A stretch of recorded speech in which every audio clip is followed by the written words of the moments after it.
Welcome to Albert zone dear friend. कल हमने जो बात की थी वो अप ट्रेंड के बारे में की थी। आज जो हम बात कर रहे हैं वो डाउन ट्रेंड के बारे में बात कर रहे हैं। कल जो हम बात करेंगे एक साइडवेज मार्केट के बारे में बात करेंगे। ठीक है, जब ये तीनों कॉन्सेप्ट हमारे क्लियर हो जाएंगे फिर उसके बाद हम अप ट्रेंड कैसे स्टार्ट होता है, डाउन ट्रेंड कैसे स्टार्ट होता है, साइडवेज मार्केट कब और कैसे ट्रेड करना चाहिए, ये सब कुछ हम क्लियर करते हुए चलेंगे वन बाय वन। ठीक है ना। तो इस चीज़ का आपको ध्यान रखना है कि अप ट्रेंड कैसे होता है, जैसा कि आपने कल वीडियो देखा। डाउन ट्रेंड कैसे होता है वो हम अभी देखने वाले हैं। ठीक है, चलिए ठीक है, स्टार्ट करते हैं। देखिएगा कि डाउन ट्रेंड के अंदर क्या होता है, पहले एक हाई बनता है। ठीक है, हाई बनने के बाद क्या होता है, मार्केट एक लो लगाता है। ठीक है, फिर एक लोअर हाई लगाता है, फिर एक लोअर लो लगाता है, फिर एक लोअर हाई लगाता है, फिर एक लोअर लो लगाता है, फिर एक लोअर हाई लगाता है, फिर एक लोअर लो लगाता है। ठीक है, इस तरह से मार्केट का एक स्ट्रक्चर चलता है। ठीक है ना। और फिर ये जो मूवमेंट होते हैं ना, ये वॉलेटाइल मूवमेंट होते हैं। इसमें क्या होता है, बड़ा पुल बैक होता है, बड़ा मूवमेंट होता है, बड़ा पुल बैक होता है, बड़ा मूवमेंट होता है। ठीक है ना। तो यही सब सेम कॉन्सेप्ट है। ये आपका हाई हो गया, ये आपका लो हो गया, लोअर लो हो गया, और ये आपका हायर हाई हो गया, हायर लो हो गया सॉरी, और फिर उसके बाद ये आपका लोअर लो हो गया। ठीक है, फिर ये लोअर हाई हो गया और फिर ये लोअर लो हो गया। ठीक है ना। इस तरह से ये जो भी आपके ट्रेंड्स होते हैं, अप ट्रेंड होता है वो इस तरह से वर्क करता है।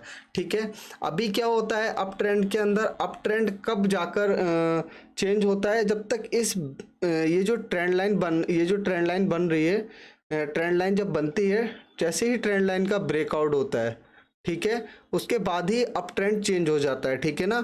उसके बारे में हम कल मतलब जब ये हमारे तीनों कॉन्सेप्ट क्लियर हो जाएंगे, अप ट्रेंड, डाउन ट्रेंड और साइडवेज, ठीक है ना, उसके बाद हम सीखेंगे कि किस तरह से ट्रेंड चेंज होता है। ठीक है, और उसके ये भी देखेंगे तो आप ये भी जो है एक लाइन बनकर खड़ा हो गया यहाँ पर। जब जब तक ये लाइन क्लियर नहीं हो जाता, लाइन को ऊपर साइड में जब तक ब्रेकआउट करके मार्केट एक अपसाइड का मोमेंटम नहीं करता, तब तक ट्रेंड चेंज नहीं होता है। ठीक है, ये डाउन ट्रेंड ये इसको हम डाउन ट्रेंड कहते हैं। ठीक है, और देन अगर हम बात करें, कुछ मैंने आपको पिक्चर्स भी ली हैं इसमें, ताकि आप क्लियर हो सके आप लोगों को।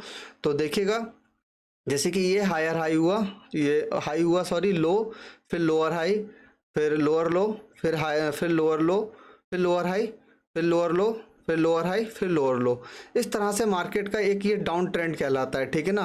मार्केट नीचे चल रहा है इस तरीके से तो वो डाउन ट्रेंड है, और मार्केट अगर ऊपर जा रहा है तो ये अप ट्रेंड है, इस तरह से। ठीक है ना। मार्केट कभी भी सीधा ना ही ऊपर जाता है, ना ही सीधा नीचे आता है। ठीक है, इस चीज़ को आप नोट कर लीजिएगा।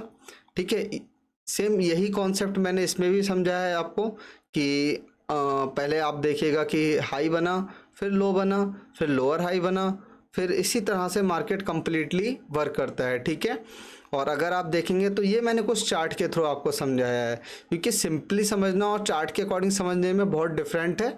फिर हम जो है सेम मेन चार्ट पर चलेंगे। ठीक है ना, मार्केट पर चलेंगे तो देखिएगा मार्केट ने क्या किया, ये आपका हाई बनाया, फिर उसके बाद मार्केट ने लो बना दिया। ठीक है ना, फिर मार्केट ने क्या किया, लोअर हाई बनाया, फिर मार्केट ने एक लोअर लो बना दिया, फिर मार्केट ने क्या किया, इस हाई को ब्रेक किया।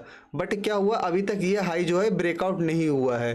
ठीक है, तो ये हमारे पास एक स्ट्रॉन्ग रेजिस्टेंस की तरह काम कर रहा है। देखिए कंटिन्यू आप देखेंगे तो ये डाउन ट्रेंड है। ठीक है, ये कंप्लीटली डाउन ट्रेंड है। जैसा कि आपने अभी देखा ऊपर, वो तो एक सिंप्लीफाई किया गया है कि डाउन ट्रेंड इस तरह से होता है, मगर मार्केट के अंदर डाउन ट्रेंड को पकड़ना, वो चीज़ समझना बहुत ज़्यादा इंपॉर्टेंट है। ठीक है, तो उसके लिए हम क्या करेंगे, चार्ट पर चलेंगे, चार्ट पर चलकर समझेंगे। ठीक है, चलिए चार्ट पर चलते हैं। अभी हमने निफ्टी 50 का 30 मिनट का टाइम फ्रेम ओपन किया है। उसमें मैं आपको समझाने की कोशिश करूंगा कि डाउन ट्रेंड को किस तरह से आइडेंटिफाई कर सकते हैं हम। ठीक है ना, हर तरीके से स्लोली हम हर चीज़ को समझते हुए चलेंगे। ठीक है, कि डाउन ट्रेंड किस तरह से वर्क करता है, कैसे क्या होता है, क्योंकि अब तक जो हमने उसमें देखा वो बहुत अलग था, ये बहुत अलग है। ठीक है ना, तो देखिएगा क्या है, ये हमारे पास एक हाई है। ठीक है, ओके, ये हमारे पास एक लो लग गया। ठीक है, ये लो लग गया हमारे पास, लोअर हाई बन गया। ठीक है, फिर इसके बाद अगर आप देखेंगे तो वन सेकंड, देखिएगा यहाँ पर एक हाई बना, फिर आपका लो बना, फिर हायर हाई बना, फिर आपका लोअर लो बना, फिर हायर हाई बना, फिर लोअर लो बना, फिर हायर हाई बना, फिर लोअर लो बना। अब आप देखिए ओवरऑल ट्रेंड जो भी है आपका डाउन ही है। तो इस तरह से हमें मार्केट के अंदर आइडेंटिफाई करना होगा कि हमारा ट्रेंड क्या है। अब इस ट्रेंड को आइडेंटिफाई करने के लिए मैं आपको बहुत ईजी कर दूंगा। आप आगे आगे चलते जाइएगा, इसमें कुछ EMIs में हम यूज़ करेंगे, वो उससे बहुत ही जल्दी क्लियर हो जाएगा कि किस तरह से जो है हम इसको आइडेंटिफाई कर सकते हैं। ओके, तो देखिएगा मल्टीपल टाइम अगर आप देखेंगे, मैं आपको और आगे भी लेकर चलता हूँ। तो ये देखिएगा, ठीक है ना, ये देखिएगा, ये बना आपका हाई, ठीक है, फिर मार्केट यहाँ से नीचे आया, फिर सॉरी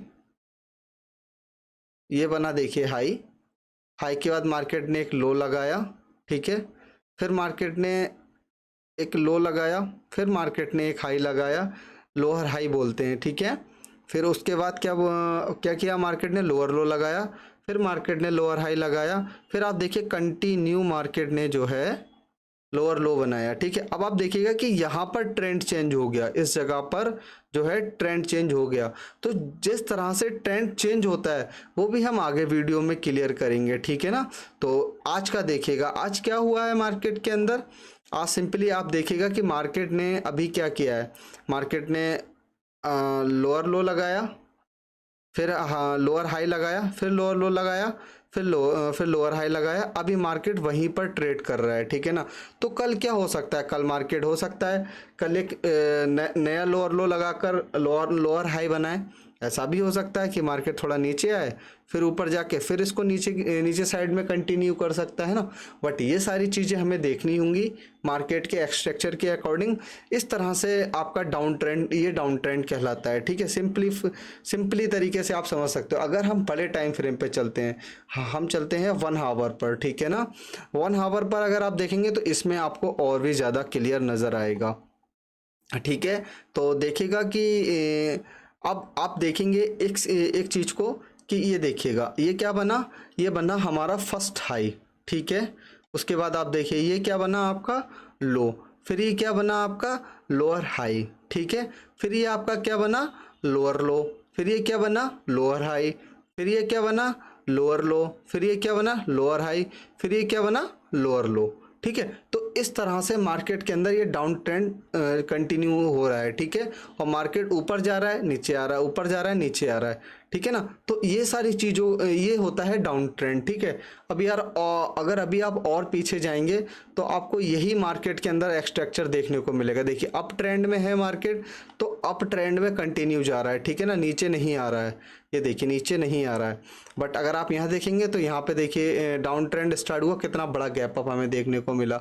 तभी आप एक बड़ा गैप अप बड़ा गैप डाउन ही पकड़ पाएंगे जब आप ट्रेंड के साथ ट्रेड करेंगे, ठीक है ना। तो इस चीज़ का आपको ध्यान रखना होगा, ठीक है। बाकी हम कंटिन्यू करेंगे कल साइडवेज मार्केट को लेकर, साइडवेज कंसोलिडेशन किस तरह से होता है। जब ये तीनों चैप्टर्स हमारे क्लियर हो जाएंगे, फिर उसके बाद जो है अप ट्रेंड कैसे स्टार्ट होता है, डाउन ट्रेंड कैसे स्टार्ट होता है और आपका जो है कंसोलिडेशन कैसे होता है, ठीक है। ये सारी चीज़ें हम उसमें क्लियर करेंगे, ठीक है ना। आज के लिए इतना ही रहेगा डाउन ट्रेंड के लिए, ये बेसिक है, ठीक है। बाकी जो है हम जो है आपका कल साइडवेज मार्केट के बारे में आपको बताएंगे। Okay, thank you.